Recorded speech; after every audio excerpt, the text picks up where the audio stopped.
Good morning.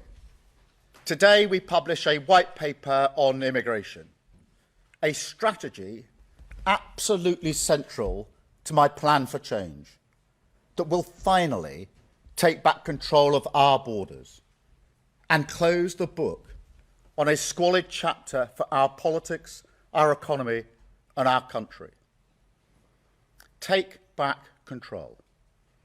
Everyone knows that slogan. And everyone knows what it meant on immigration, or at least that's what people thought. Because what followed from the previous government, starting with the people who used that slogan, was the complete opposite. Between 2019 and 2023, even as they were going round our country, telling people with a straight face that they would get immigration down, net migration quadrupled until in 2023 it reached nearly 1 million. That's about the population of Birmingham, our second largest city. That's not control, it's chaos. And look, they must answer for themselves. But I don't think that you can do something like that by accident. It was a choice made even as they told you, told the country, they were doing the opposite. A one-nation experiment in open borders, conducted on a country that voted for control. Well, no more. Today, this Labour government is shutting down the lab. The experiment is over. We will deliver what you've asked for time and again, and we will take back control of our borders. And let me tell you why. Because I know, on a day like today, people who like politics will try to make this all about politics, about this or that strategy, targeting these voters, responding to that party. No. I'm doing this because it is right, because it is fair, and because it is what I believe in. Let me put it this way. Nations depend on rules, fair rules. Sometimes they're written down, often they're not. But either way, they give shape to our values, guide us towards our rights, of course, but also our responsibilities, the obligations we owe to each other. Now, in a diverse nation like ours, and I celebrate that, these rules become even more important. Without them, we risk becoming an island of strangers, not a nation that walks forward together. So when you have an immigration system that seems almost designed to permit abuse, that encourages some businesses to bring in lower paid workers rather than invest in our young people, or simply one that is sold by politicians to the British people on an entirely false premise, then you're not championing growth, you're not championing justice, or however else people defend the status quo. You're actually contributing to the forces that are slowly pulling our country apart. So yes, I believe in this. I believe we need to reduce immigration significantly. That's why some of the policies in this white paper go back nearly 3 years. Why I told the Labour Party conference, taking back control is a Labour argument. And why, most importantly of all, inward migration is already falling with this government. It's about fairness. And look, I mean, migration is part of Britain's national story. We talked last week about the great rebuilding of this country after the war. Migrants were part of that, and they make a massive contribution today. And you will never hear me denigrate that. But when people come to our country, they should also commit to integration, to learning our language. And our system should actively distinguish between those that do and those that don't. I think that's fair. Equally, Britain must compete for the best talent in the world, in science, in technology, in healthcare. You can't simply pull up a drawbridge, let nobody in, and think that's an economy that would work. That would hurt the pay packets of working people without question. But at the same time, we do have to ask why parts of our economy seem almost addicted to importing cheap labour, rather than investing in the skills of people who are here and want a good job in their community. Sectors like engineering, where visas have rocketed while apprenticeships have plummeted. Is that fair to Britain? Is that fair to young people, weighing up their future to miss out on those apprentices? To see colleges in their community almost entirely dedicated to one-year courses for overseas students? No, I don't think that it is. And truth be told, I don't think anybody does. Yet that is the Britain this broken system has created. So as this white paper sets out, every area of the immigration system, work, family and study, will be tightened up so we have more control. Skill requirements raised to degree level. English language requirements across all routes, including for dependents. The time it takes to acquire settled status extended from 5 years to 10. And enforcement tougher than ever, because fair rules must be followed. Now, make no mistake, this plan means migration will fall. That's a promise. But I want to be very clear on this. If we do need to take further steps, if we do need to do more to release pressure on housing and our public services, then mark my words, we will. But it's not just about numbers, because the chaos of the previous government also changed the nature of immigration in this country. Fewer people who make a strong economic contribution, more who work in parts of our economy that put downward pressure on wages. So perhaps the biggest shift in this white paper is that we will finally honour what take back control meant and begin to choose who comes here so that migration works for our national interest.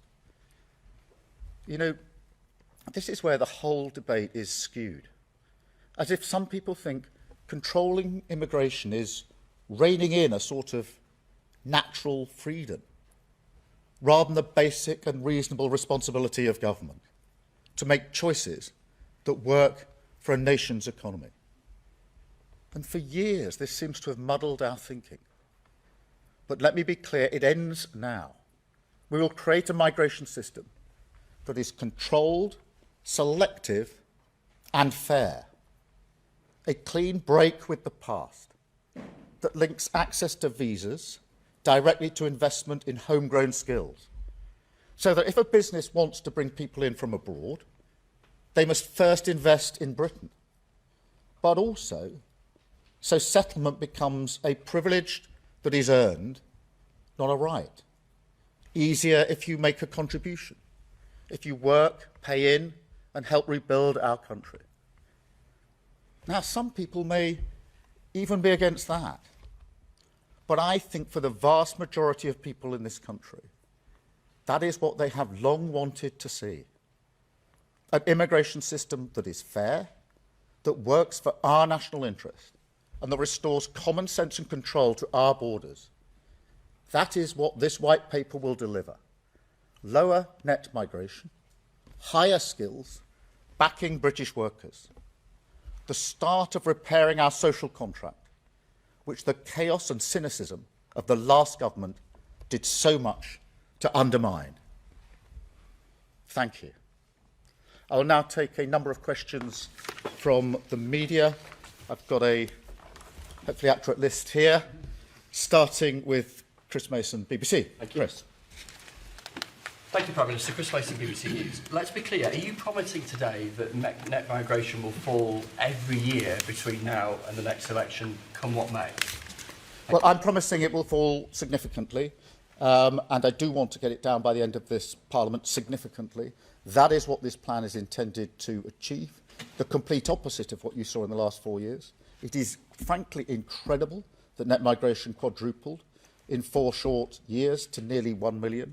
This white paper, these plans bring it back into control, make sure it's controlled, that is selective, that we decide who comes to this country, and that it is fair. And that's what we will do, significant reduction in immigration.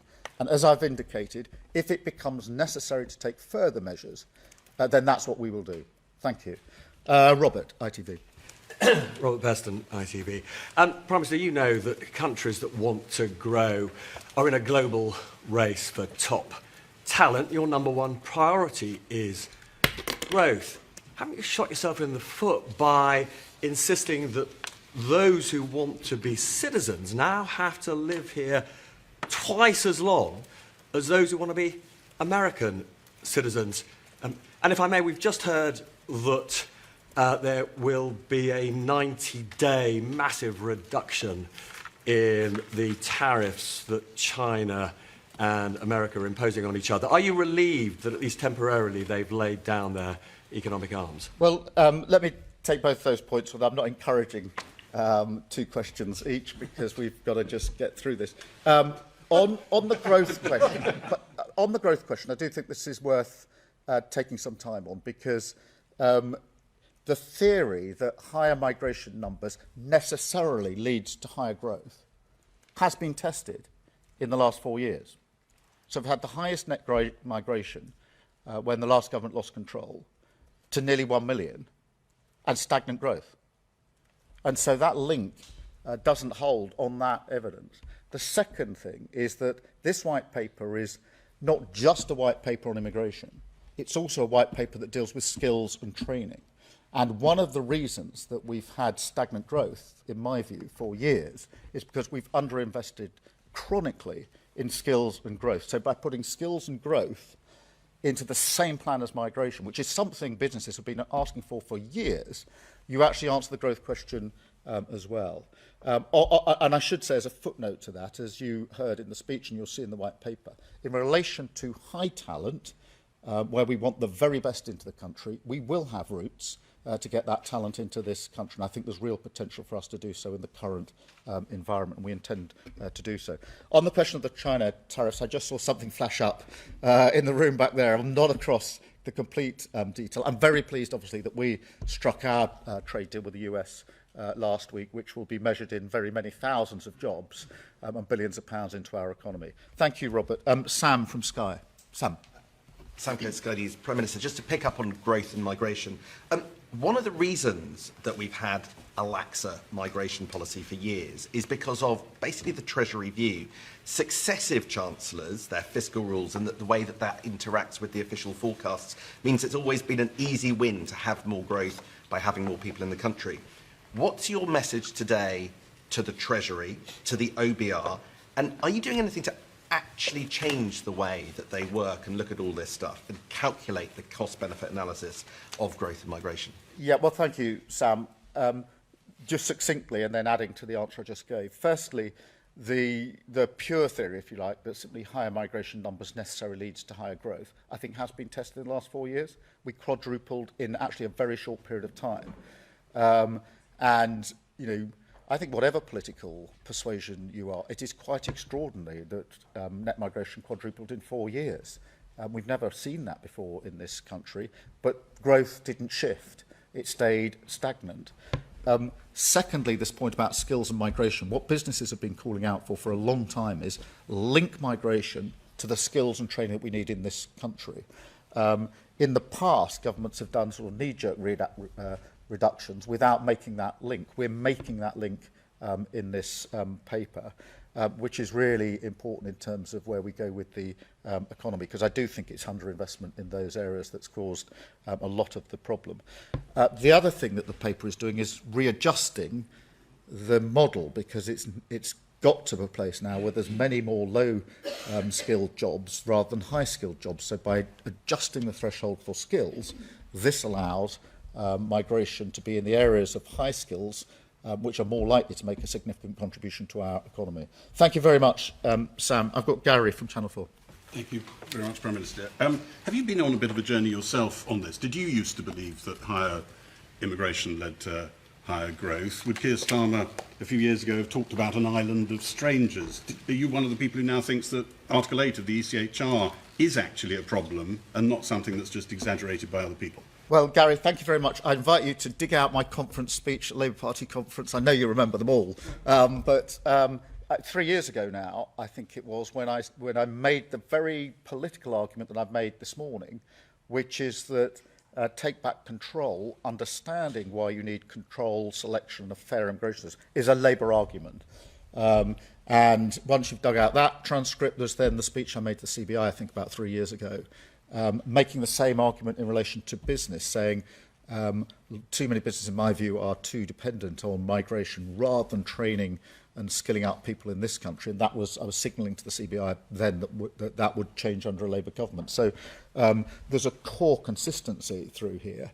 On Article 8, yeah, we do want to ensure that the right balance is made in migration cases in relation to the national interest. There's a balance set out in legislation already.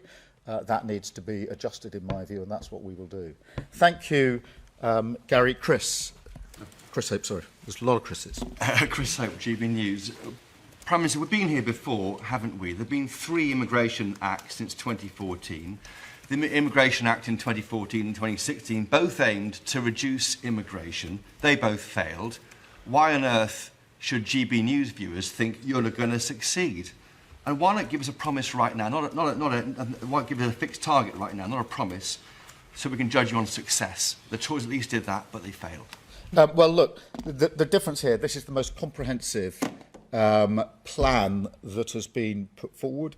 It's been forward to end the Tory sort of wild open borders experiment that we have had. You're right about that. And it looks at all routes, and it's comprehensive.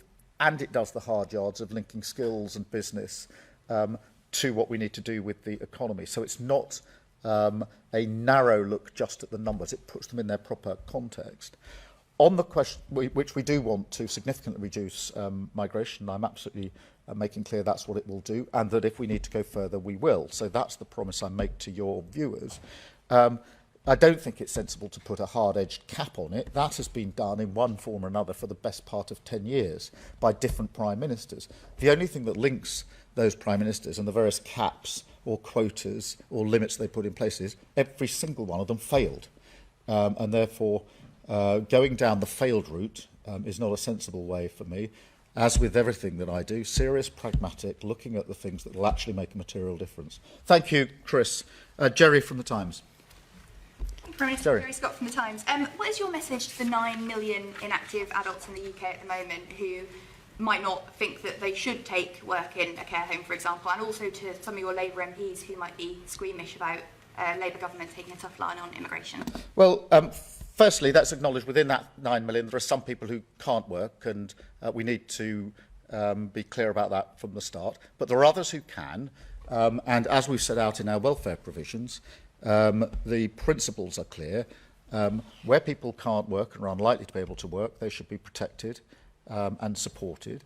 But where people can get into work, they should be supported. The current system does the opposite, and so we will support them into work with a £1 billion package, the right to try, and measures like that. And that if you can work, you should work. And I do think that this white paper should be seen in conjunction with what we're doing on welfare.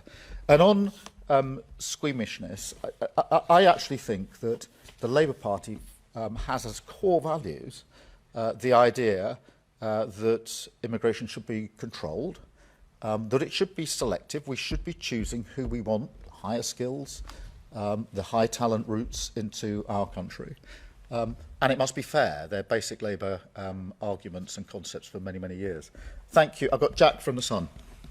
Jack. Thank you, Prime Minister. You said just now this is a comprehensive plan to bring down legal migration. You also said in the election you had a comprehensive plan to bring down illegal migration, and so far it seems that isn't working. Small boat crossings are going up on your watch.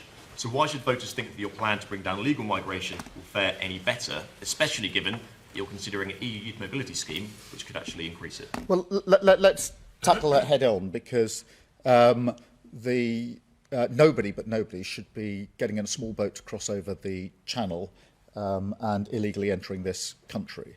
The last government lost control of the borders. It falls to this government to clear up that mess in the same way we're clearing up all the other messes that they left behind.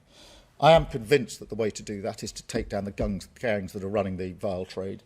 And for that reason, we've drafted and put before Parliament a borders bill, which follows through on the promises I made, which is we need to give law enforcement greater powers, going down the counter-terrorism powers. The thing that distinguishes counter-terrorism from other law enforcement is you can take action earlier.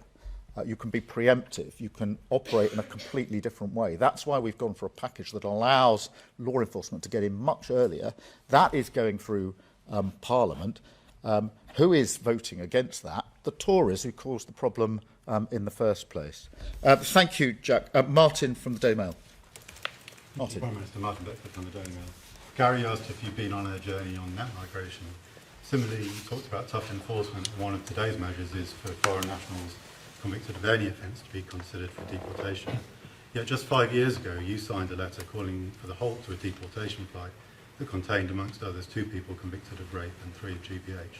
Your views have changed, haven't they? No, I've always said that those who commit offences should be deported. I ran the Crown Prosecution Service for 5 years between 2008 and 2013, and it fell to my prosecutors on my instructions to ask for the deportations in the first place in the Crown courts. So I've been really clear. I've been in charge of cases where we routinely asked for the judge, because that's the way the system operated in those days, to add to the sentence an order at the end that there should be a deportation. So what's that? That's going back the best part of 20 years. Thank you very much. And I've got Michael from the Daily Express. Thank you. Michael. Does going further mean disentangling ourselves from the ECHR and disapplying human rights laws in immigration cases? No. I don't think that is necessary. I also remind myself that the international agreements we've signed have given us the basis for the deals that we've struck on illegal migration.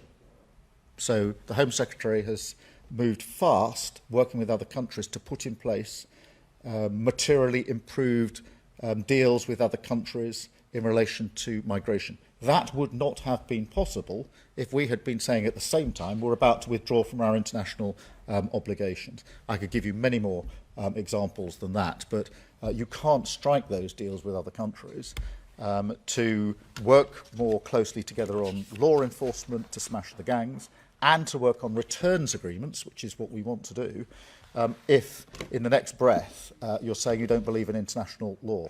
If you do, you can strike the deals. If you don't, you can't. And one of the features of the last government is they struggled to strike these deals because other countries said, if you don't comply with international law, why should we write and agree an international agreement with you, which to me is plain common sense. Thank you very much. Thank you.